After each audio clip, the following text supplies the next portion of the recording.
देखो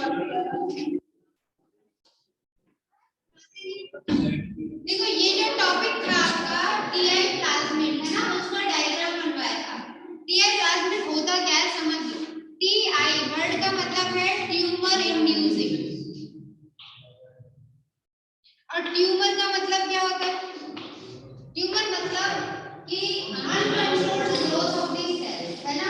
तो होता क्या है कि कोई भी प्लांट जैसे ग्रो कर रहा है, ठीक है, ये सॉइल है, उसकी रूट है, यहाँ पे बैक्टीरिया हो गया, है ना।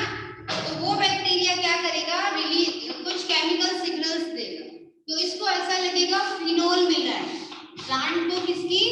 फिनोल की। तो जब इसे फिनोल के सिग्नल मिलेंगे बैक्टीरिया की वजह से, तो ये क्या कर देगा, अपने आप को ऐसे बना देगा कि ये जो बैक्टीरिया है अंदर एंटर कर दे, और अंदर एंटर करने के बाद फिनोल के सिग्नल मिलने के बाद इसकी जो सेल्स है ना, वो क्या करेंगी, ओपिन रिलीज करेंगी। ओपिन रिलीज हो रहा है प्लांट से, लेकिन किसकी वजह से? बैक्टीरिया की वजह से, ठीक है। क्यों? क्योंकि बैक्टीरिया के अंदर एक स्पेशल प्लाज्मिड है। Plasmid means extra chromosomal DNA, है ना, जो सेल्फ रेप्लिकेशन के लिए कैपेसिटी रखता है। तो इसकी वजह से अब ओपिन रिलीज होगा, और ओपिन के रिलीज होते ही सेल डिवीजन कंटिन्यू होगा। जब कंटिन्यू सेल डिवीजन होगा तो यहाँ पे क्या बन जाएंगे, ट्यूमर। तो उसे बोलते हैं ट्यूमर इंड्यूसिंग प्लाज्मिड। वो हमारे किस काम का है? अगर इस प्लाज्मिड को निकाल लिया तो इसकी स्ट्रक्चर जो आपने देखी, तो उसमें बहुत सारे, और एक तो होता है ओरिजिन साइट होती है हर जगह, और ओरिजिन साइट के अलावा कुछ क्या होते हैं, रेस्ट्रिक्शन एंडोन्यूक्लियस एंजाइम के लिए साइट होती है, ठीक। जैसे इसमें थी, ये तो लेफ्ट और राइट क्वाड्रेंट को अलग चीज है। इकोलाई का यानी उसका ओआरआई रीजन जो है वो इकोलाई में से निकाला है ना इसको, टीआई। तो एक तो हो गया क्या इसका, ओआरआई रीजन, यानी कि जो रेप्लिकेशन स्टार्ट करेगा। पीपीआर 322 तो लिखवा दिया। उसके बाद इसमें होगा एग्रोबैक्टीरियम ट्यूबिफेसिएंस के लिए साइट होगी। अब ये करेगा क्या, यहाँ एक ऐसा साइट होगी, ऐसी जगह होगी जहां पर हम डिजायर्ड डीएनए इसमें एंटर कर सकते। तो अगर हमने डिजायर्ड डीएनए इसमें एंटर कर दिया, उसके बाद हम इसको क्या करेंगे, किसी भी होस्ट सेल के अंदर डालेंगे। तो होस्ट सेल के अंदर ये क्या करेगा, तुरंत कॉपी बना देगा, क्योंकि इसकी टेंडेंसी क्या है, इसकी टेंडेंसी है सेल डिवीजन करवा देना। तो जब इसमें हमने डिजायर्ड डीएनए इंसर्ट कर दिया, उसके बाद इसको होस्ट सेल के अंदर एंट्री करवा देंगे, तो होस्ट सेल क्या करेगी, जल्दी से जल्दी कॉपी बनाएगी, ठीक है। इसलिए हम इसको वेक्टर के तौर पे यूज करें, ठीक। लेकिन अब इससे भी अच्छा है, यहाँ तो कोई डाउट नहीं है। Left border right border recognisation के लिए होते हैं कि हमने जो अपना डिजायर्ड डीएनए इंसर्ट करवाना है वो लेफ्ट बॉर्डर से कितनी डिस्टेंस पर है या वो राइट बॉर्डर से कितनी, ठीक है। उससे पता चल जाता है। कैसे आइडिया लगाओगे, देखो समझो, जैसे ये है ओरिजिन साइड है, कोई जरूरी है आपको इधर ही रखिए, ये हो सकता है ऐसे घूम के गोल है ना, इधर है, और आप क्या करोगे, तो आपको पता होना चाहिए कि इधर से लेफ्ट की साइड क्लॉकवाइज जाएंगे तो कितने किलोमीटर स्क्वायर पर डिस्टेंस पर हमें इंसर्ट करवाना है, या एंटी क्लॉकवाइज जाएंगे तो कितने डिस्टेंस पर डालना है। उसके बेसिस पे हम बोलते हैं लेफ्ट या राइट बॉर्डर। यानी जो भी आप डीएनए इंसर्ट करवाओगे डिजायर्ड डीएनए, वो कहां करवाओगे, लेफ्ट और राइट के सेंटर, ठीक है। वो ऐसा नहीं कि कहीं भी इंसर्ट हो जाएगा। तो अगर इसमें मान लो लेफ्ट इधर है और फिर राइट इधर है, तो आप यही इंसर्ट करवा सकते हो और कहीं नहीं कर सकते, इसलिए इसके सिंबल है ये यही होगा। क्यों? क्योंकि इस तरफ राइट है और इधर राइट, तो वो बॉर्डर के रिकॉग्नाइजेशन ट्यूबिफेसिएंस की साइड इधर, ठीक। एग्रोबैक्टीरियम ट्यूबिफेसिएंस वही बैक्टीरिया है जिसमें टीआई प्लाज्मिड होगा, फिर इकोलाई के अंदर उसको क्लोनिंग करवा, ठीक। आगे चलते हैं, कॉस्मिन।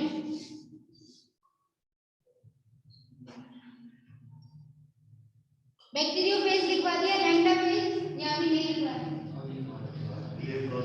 ठीक है, एक पीरियड लिखवाया है और एक ईयर लिखवाया है, बस दो ही लिखा है ना। पहले लैम्डा फेज पढ़ोगे तभी तो कॉस्मेट पढ़ोगे। जब फेज का नहीं पता तो बाकी का नहीं पढ़ो। बस इधर सुनो, देखो होता क्या है। फेज क्या है? फेज क्या होता है?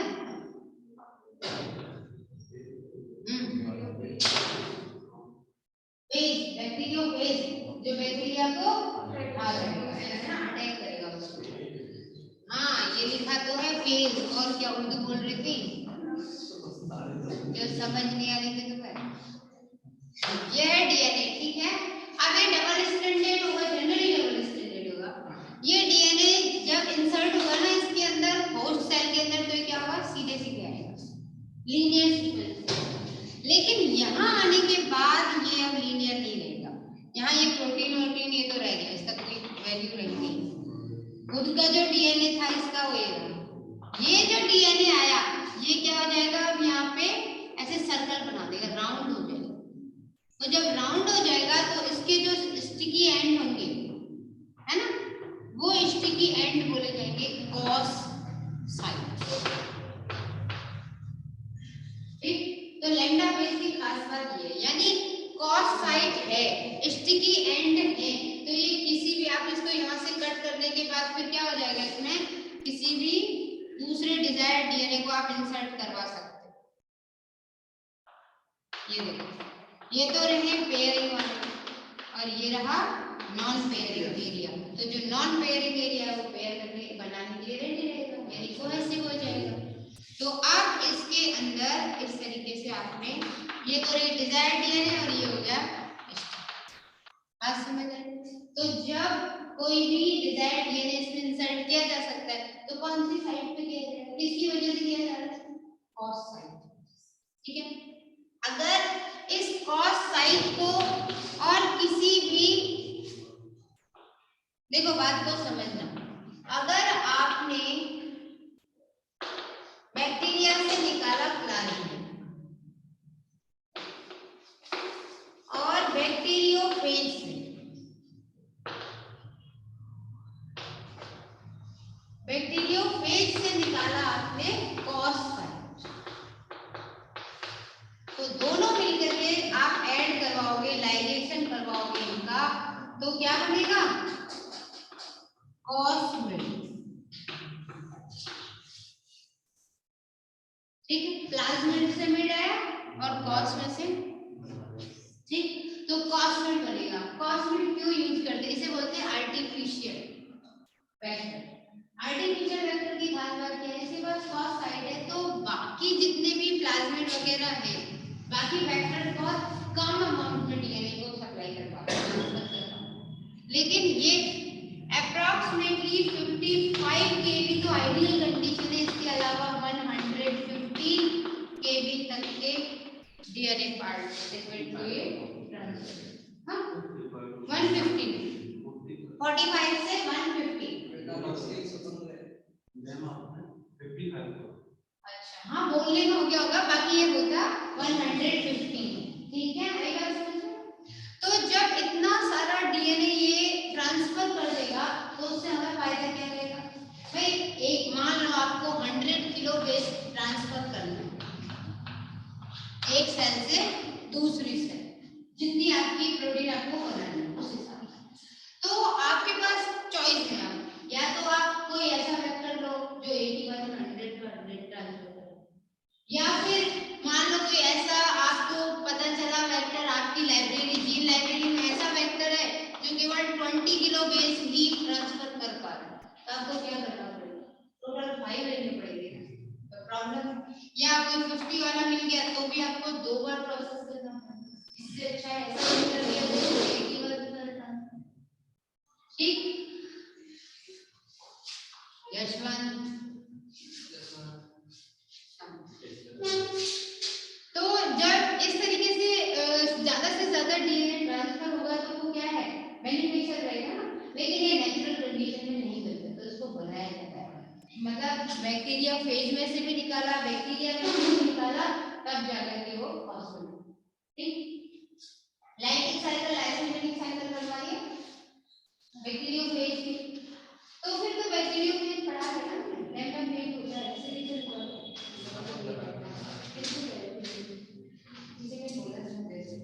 ठीक है। फिर हेडिंग डालिए कॉस्मेटिक, हेडिंग डालिए cosmetic.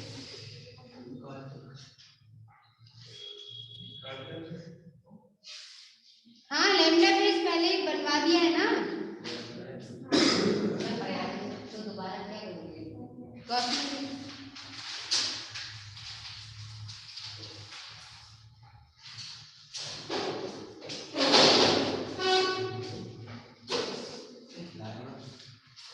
It is artificial vector. Cosmetic, it is artificial vector.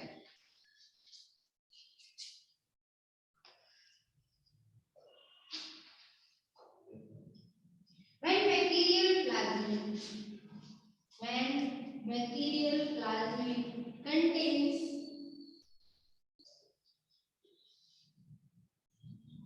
1.7 kb fluid. When bacterial plasmid contains 1.7 kb of oocyte, 1.7 kb of oocyte from bacteriophage, or lambda.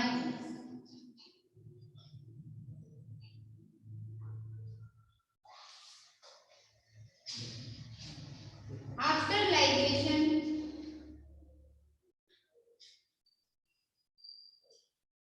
it is called cosmetic vector.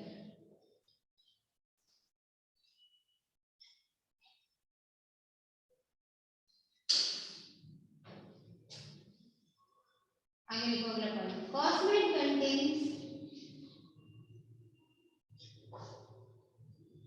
circular dimer DNA. Dimer मतलब इसमें 2 unit होंगे, है ना। Cosmetic contains circular dimer DNA and oocyte restriction gene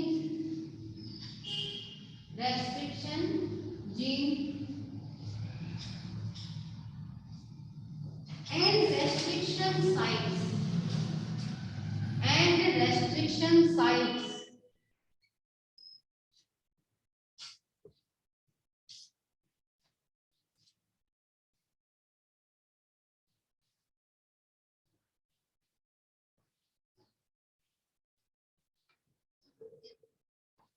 example लिखो इसका, HC79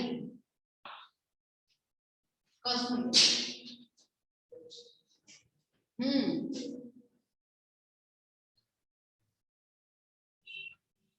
इसमें 2 चीजें होंगी, है ना। एक तो हो गया प्लाज्मिड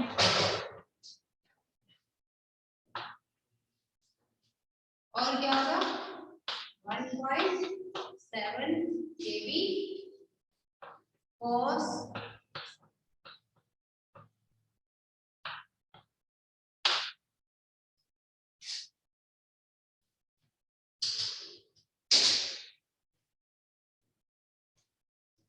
अच्छा, सोर्स क्या होंगे, प्लाज्मिड कहां से लिया गया, प्लाज्मिड लिया गया PBr 322 से, और कॉस्मिड लिया गया है लैम्डा फेज। इसमें लिख लेना, ये हो गए इसके सोर्स।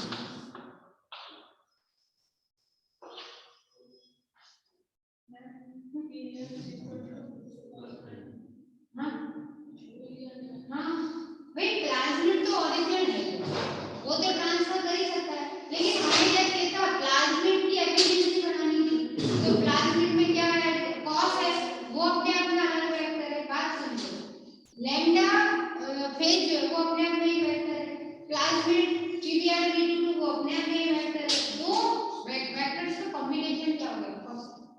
तो उसकी एफिशिएंसी बढ़ेगी।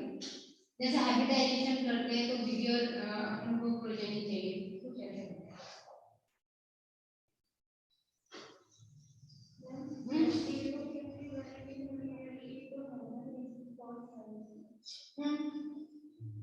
तो ये इसको नुकसान नहीं पहुंचाएगी क्या?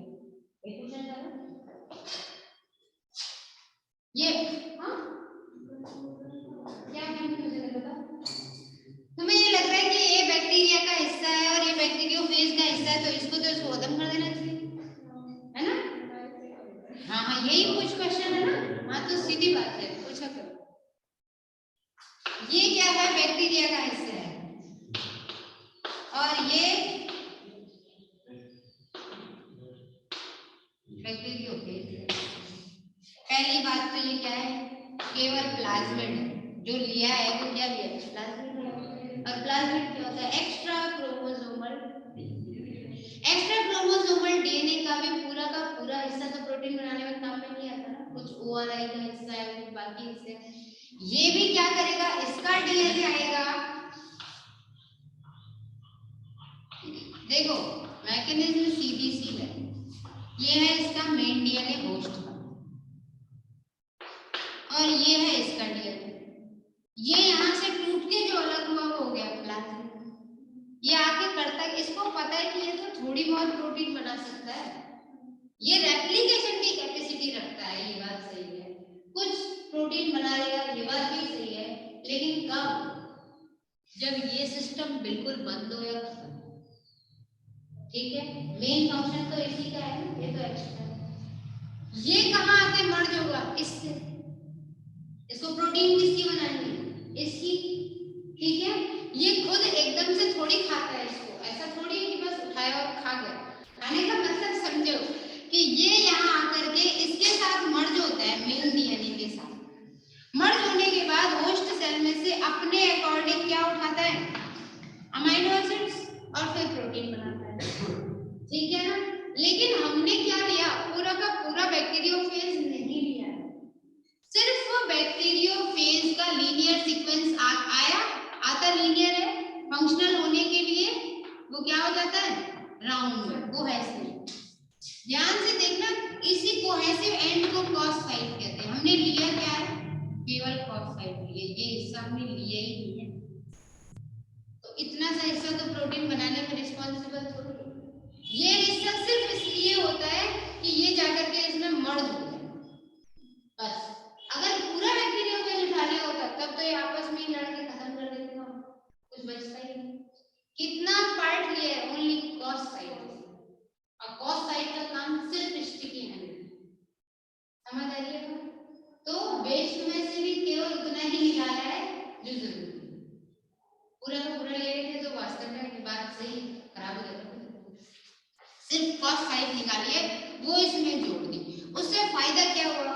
कॉस साइड के पास स्टिकी एंड ऐसे हैं कि वो ज्यादा लेंथी जो डीएनए होगा वो उसको भी अपने साथ मर्ज कर सकते, तो बस हमने स्टिकी एंड उठा करके इसमें ऐड कर दिया, अब ये कॉन्स्टेंट बन गया। ठीक है, इसके पास वो मशीनरी हमने नहीं ली इसके अंदर जो प्रोटीन बनाए, क्योंकि अगर इसकी मशीनरी प्रोटीन बनाने वाली है तब तो दिक्कत। और लैम्डा फेज की भी आप देखो, बहुत साइड पूरा का पूरा लैम्डा फेज जाकर के बैक्टीरिया में आगे इंसर्ट करवाने के बाद वेक्टर की तरह काम कर रहा है। मतलब वेक्टर तभी काम करेगा जब वो प्रोटीन बनाए जो डिजायर्ड डीएनए की प्रोटीन है, ना कि अपनी। अगर अपनी बना देगा तब तो वो फिर नुकसान रहेगा, फिर हम उसे होस्ट में डालते हैं। एक बार और समझ लो, ये है आपका फेज डीएनए का प्लान है ना, फेज डीएनए। इसमें से वो टुकड़ा ही हटा दो जो अपनी प्रोटीन बनाने के लिए रिस्पॉन्सिबल है, उसकी जगह पे हमें कौन सा डीएनए डाल देना है जिसकी प्रोटीन हम चाहते हैं, डिजायर्ड डीएनए। रिप्लेस किया ही इसलिए तो ये वेक्टर की तरह काम करेगा, और पूरा का पूरा उठा करके प्लाज्मिड सीधे सीधे डाल दिया तो जिस होस्ट में जाएगा उसे बर्बाद करेगा, उसकी प्रोटीन थोड़ी बनाएगा। तो हमें तो बस उतना ही चाहिए जितना हमारा काम है। चलो लिखो,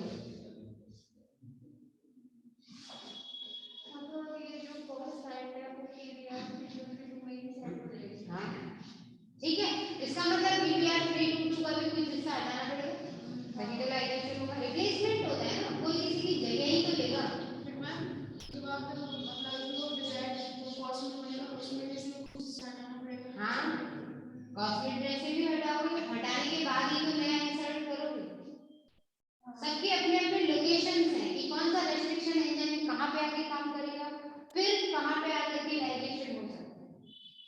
सबके लोकेशन फिक्स है, इतने से डीएनए में अलग अलग है, और उसको पूरा रीडिंग करने के लिए क्या है उसमें नाइट्रोजनस बेस, उससे पता चलता है। चलो लिखो,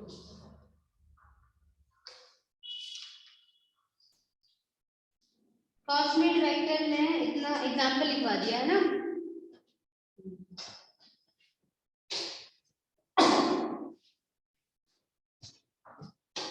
देखो cosmid is maintained as,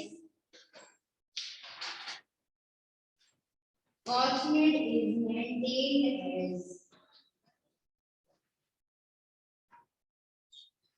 plasmid,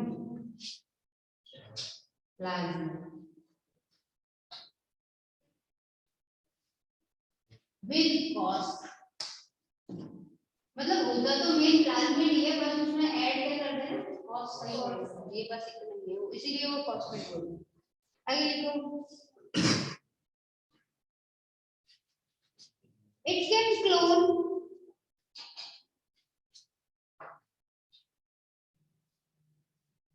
long DNA segments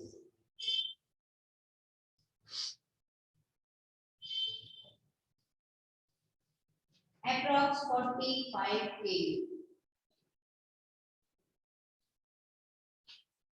to 150 क्या अच्छा हिंदी में बोला था, वन बोला था मैंने, टू तो वर्ड ही। देखो कभी कभी हो जाता है कि हाँ बोल ले इधर उधर थोड़ा, लेकिन इसका मतलब ये नहीं कि इतना गलती मत ले।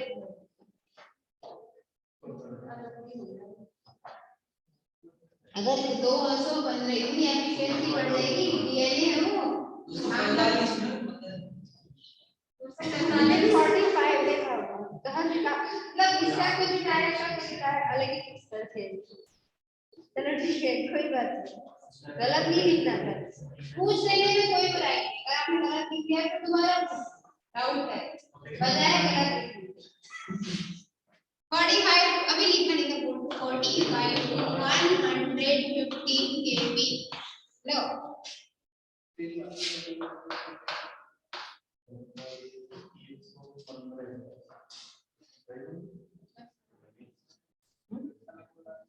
पढ़ाई नहीं तो पढ़ने के लिए पढ़ेगी।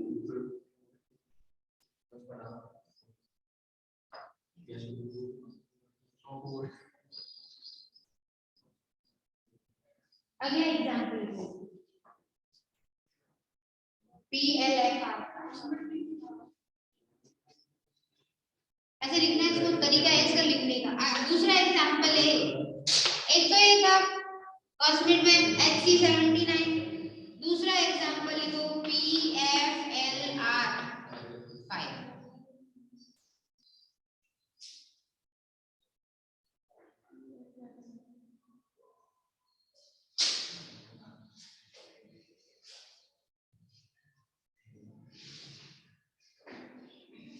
This cosmid contains two consonants.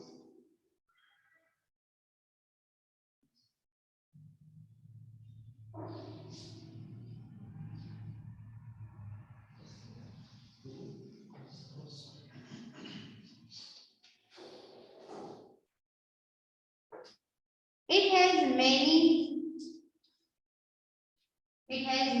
restriction endonuclease sites.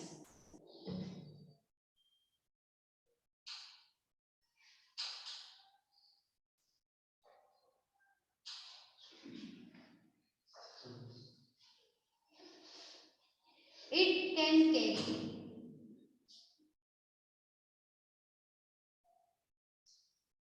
long 45 kb break 45 kb. It can carry long DNA. 45 kb. It can carry long DNA। अच्छा लगता है मैं 45 का ही नहीं रहता, बस क्योंकि सामने रेंज 115 के आ रही है ना इसलिए, बाकी वो 45 केबी को भी एक सेल से दूसरे सेल में ट्रांसफर करवाना अपने आप बहुत बड़ी बात है। 25 का 20 का इतने का कैसे वहां तो 45 का तो करवा वो मैक्सिमम लिमिट है ना। आगे लिखो which is isolated it can carry long 45 kb DNA which can isolate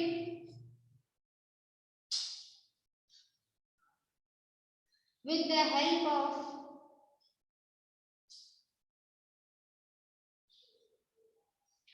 sucrose density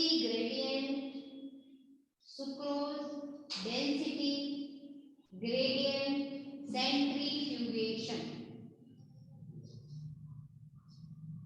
centrifugation समझते हैं ना किसी वैसी मशीन हाँ जो राउंड राउंड घुमा देती है उसके बाद जो हाँ डेंसिटी के अकॉर्डिंग जो ज्यादा डेंस होगा वो डाउन जाएगा जो बल करेगा वो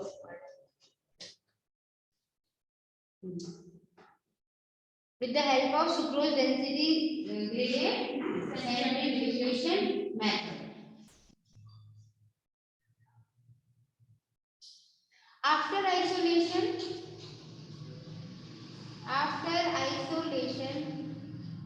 desired DNA is treated by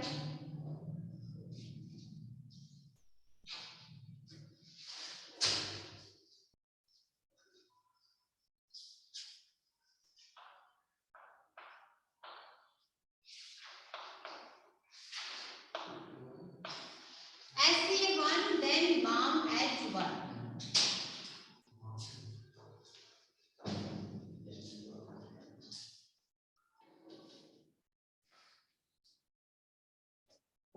और जब ट्रीट कर दिया फिर उसके बाद क्या करेंगे उसे सर्व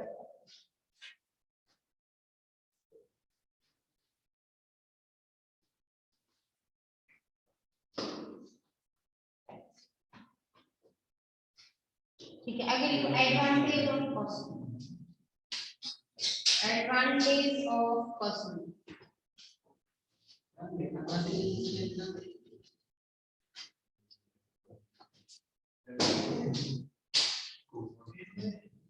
देखो ऐसा है बुक सामने रखिए इसका मतलब ये नहीं है कि इसमें से भी देख रहे हैं उसमें से भी देख रहे हैं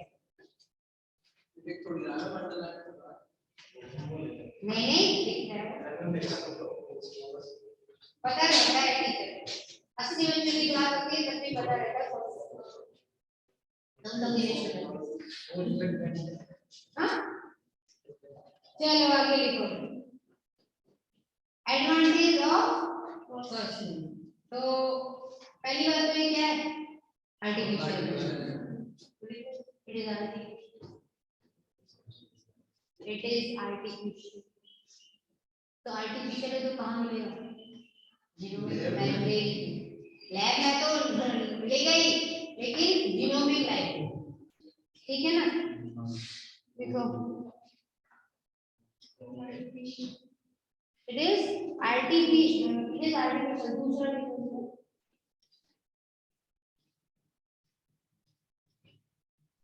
we can get it from genomic libraries easily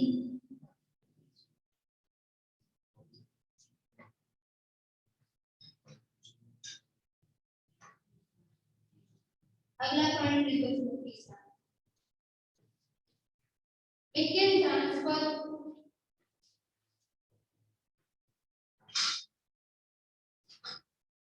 long DNA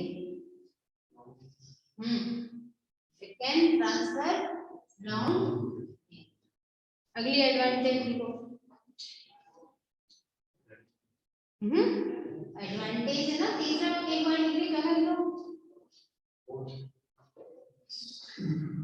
DNA can be carried DNA can be and cloned easily carried clone cloning करवाई जा सकती है ना आसानी से अगला पॉइंट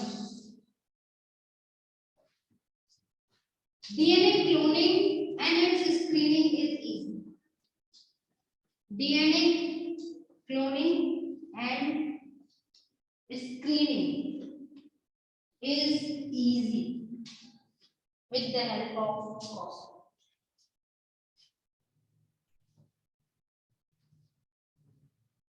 जब लॉन्ग डीएनए है वो पूरा का पूरा एक ही बार में चला गया, जाने के बाद उसकी क्लोनिंग आसान हो जाएगी और आसान होने के साथ साथ क्यों हो जाएगी आसान, क्योंकि कोहेसिव है, स्टिकी है इसलिए। जब उसके उसके बाद स्क्रीनिंग मतलब उसको नहीं देखना कि इसमें आया है या नहीं आया, तो वो किसके बेसिस पे देखा जाता है, प्लाज्मिड के बेसिस पे। बात को समझना, कॉस साइड के बेसिस पे एडिशन होता है और प्लाज्मिड के बेसिस पे आइसोलेशन होता है। देख पाएंगे ना कि इसमें इंसर्ट हुआ है या नहीं हुआ, तो वो किसकी हेल्प से होएगा, कॉन्स्टेंट की, इजीली हो जाएगा। बाकी की स्क्रीनिंग में थोड़ा टाइम एडिंग करने फेज में ये हो गया कॉन्स्टेंट हेडिंग हैजमेंट।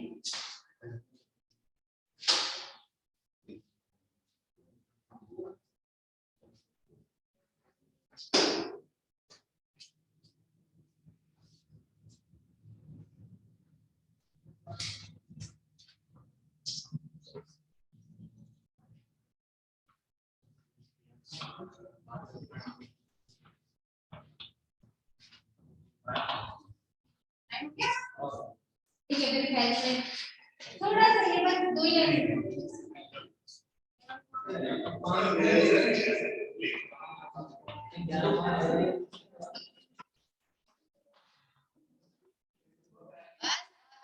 बातें नहीं।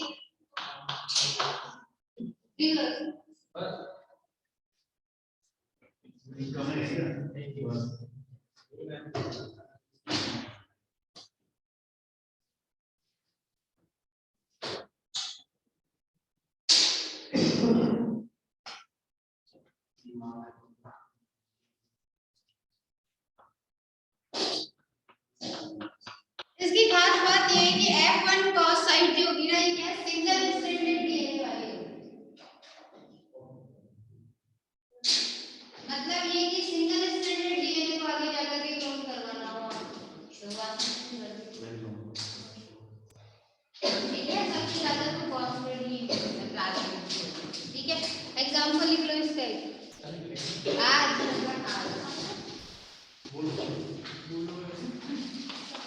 P U script